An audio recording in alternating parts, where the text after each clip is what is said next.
Hi ಎಲ್ರಿಗೂ ನಮಸ್ಕಾರ.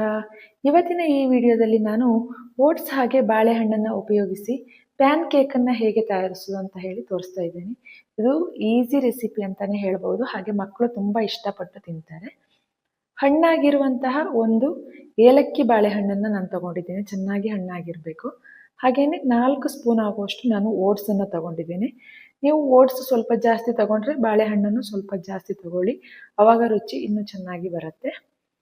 ಬೇಕಾದರೆ ಏಲಕ್ಕಿ ಹಾಗೆ ಲವಂಗವನ್ನು ಸೇರಿಸಬಹುದು, ನಾನಿಲ್ಲಿ ಸೇರಿಸಿಲ್ಲ.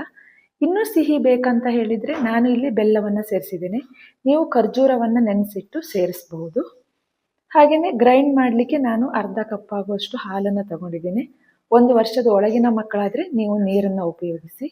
ದೋಸೆ ಹಿಟ್ಟಿನ ಹದಕ್ಕೆ ರೆಡಿ ಆದಮೇಲೆ ನಾನು ಪ್ಯಾನ್ ಕೇಕನ್ನು ತಯಾರಿಸ್ತಾ ಇದ್ದೇನೆ.